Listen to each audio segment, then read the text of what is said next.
All right, so I already have all these headers typed in, and as you can see, you can't really read them because they're all flowing into the other cells. And it's if I extend it out, it's going to be so wide, it's not going to fit on my paper. So what I have to do is I have to wrap the text. So highlight where all your words are. Let's see where my last cell is. Actually, it's right there. So I'm going to start there and go down here. And it's under Format, Text Wrapping. Go to Wrap. And it all just kind of stacks. If it doesn't, you can start moving around and stack it even more if you find you need to really make it smaller. So just kind of mess around with that. And as you can see, I decided to go, oh, that was weird.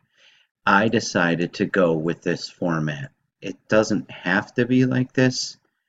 And by doing it like this, with these headers right here, through here, I'm going to end up having 6 tables, which is a pain. But if you just kind of follow this and make one table and fix everything right away, you copy and paste, and then you're just changing numbers and everything will change automatically.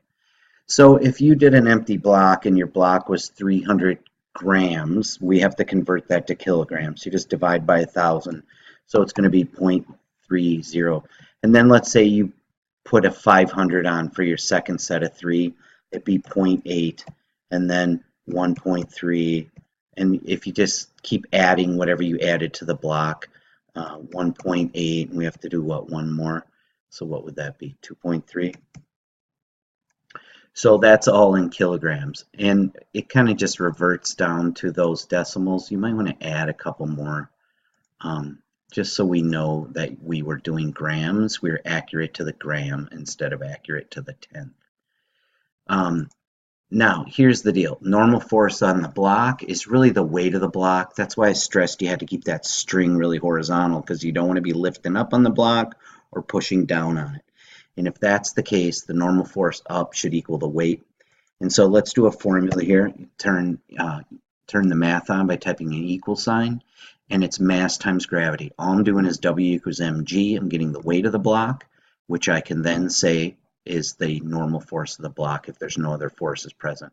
So equal sign, and that's m, that's my mass, times 9.8, which is gravity. Drag that down, done. Here's where you're going to have to put in all your numbers, and I'm just making stuff up, you guys. I don't know if this is really going to work. So, I don't know, maybe I got 1.123, 1.235, and 1.145. Again, I'm making up numbers. Yours are going to be in there. Now we need to average these numbers. We've done this before. Equals average. First parenthesis, let's grab these. Remember, these are all going to be my max numbers because I'm in static. This is not kinetic yet. I'm going to have a separate table for that. And now to get the mu, if the force of friction equals mu times force normal, to get force normal, or excuse me, to get mu all by itself, I'm going to have to divide both sides by force normal. So let's do some math. Equal sign, force of friction, which is right here, divided by force normal, which we did back here. Hit enter. Hopefully you're going to get a decimal. And again, I'm just going to start making up numbers here. 1.5, just so you guys have an idea. You're going to do this better, right?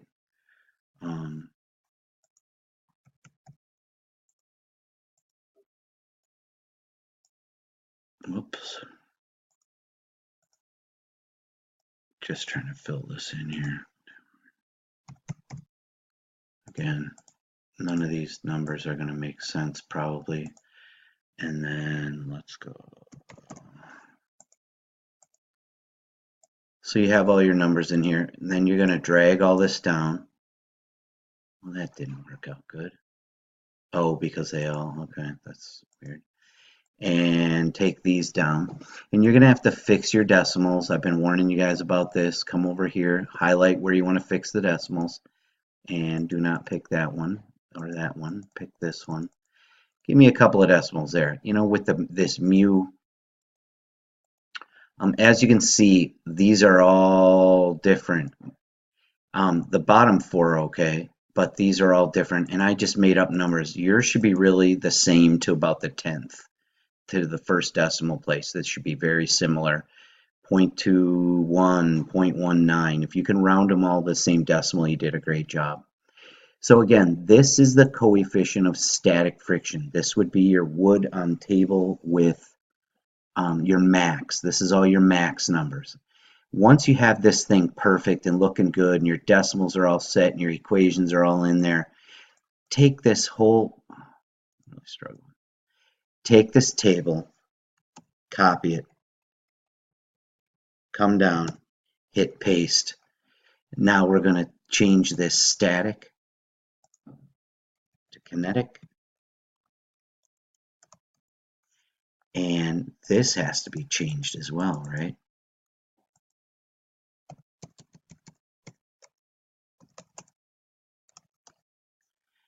And I think these are all going to have to be changed too.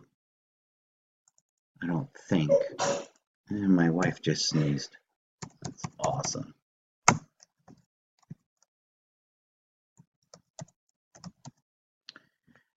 Bless you. You're welcome. And I just drug that over so I don't have to type it all the time. And now all you're going to do is you're going to change all these numbers. If your masses were the same, if you didn't use the masses the same, these are going to have to come and change. So all these are going to have to be different. Part 1, I don't know if we can call part 1 the wood on table.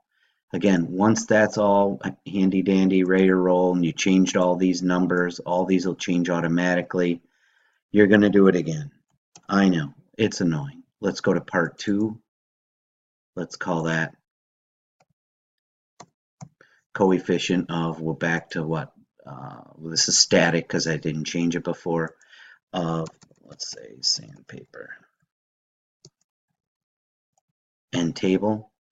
And again, you're going to have to come in and coefficient of static friction. Those are all good because I saved that from my first copy and paste. And then you're just going to keep doing this. You're going to do it again. But this is going to be kinetic. And you're going to have to change this to, what was it, sandpaper? And you're just going to have to keep doing this with kinetic. I'd probably, you know, once you have kinetic, you could have copy and pasted this one and then just change the whole wooden table thing. Maybe that would have been a better way to go, so you don't have to change so much. Let's get rid of that. Come back up and get your kinetic, because all that stuff was already saved, right? Why reinvent the wheel? And then all I have to do is change wood to sandpaper. And then guess what? We're going to have to do it 2 more times. And this one's going to be, oh, I just did the wrong one. Silly. I'm going to have to do it for the surface area change. Oh my golly gee willikers. I never copied the other one. This video is going to be just epic. Part 2, this is going to be part 3. Static friction of, we could just say,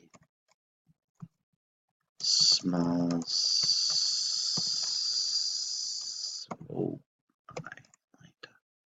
small surface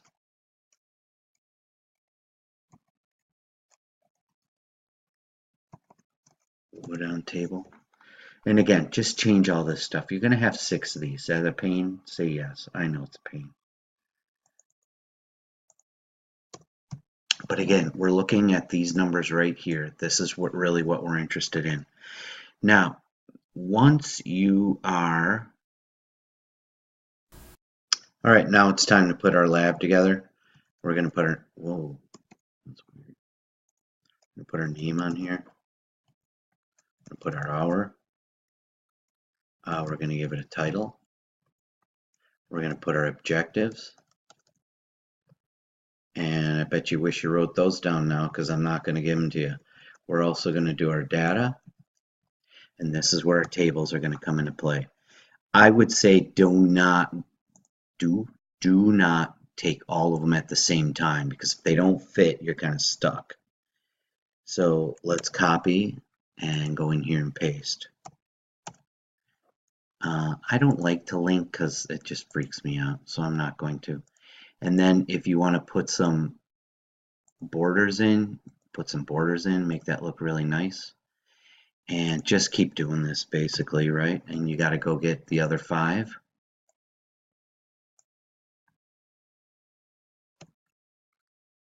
Copy paste all these in there. I know, it's a pain. I don't like to link it because that's weird to me. And then I am going to put some borders on there because borders are cool. Just like me. Saddle down. All right, once you have all your data in there, you're going to have 5 of these. And again, these are the numbers we care about. Talk about those in your conclusion. Speaking of conclusion, you're going to need a conclusion. Part 1, answer all. Now there's 3 objectives. It's going to take a while. Part 1, answer the objectives. I would do number 1, number 1 objective, objective 1, and then I would I'll say objective 1 answer, right? Whoops. Then I would back up objective 1 with data, and then I do source of error. And again, they're all going to be the same source of errors. It's all the same thing. So then what I'm going to do is I've got to do this a couple times because we had a couple different objectives. And you're going to probably come down here and hit paste, and you might want to start this all over again. I think you can start doing this again.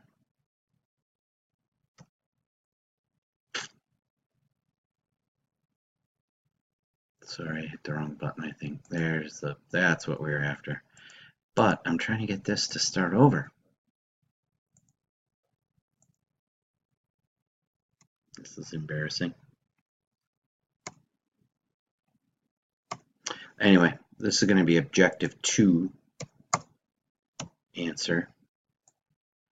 Keep them separate so it doesn't turn into one huge paragraph. And then we're going to do objective 3, since there was 3. And I don't know what's going on with this. It's freaking me out.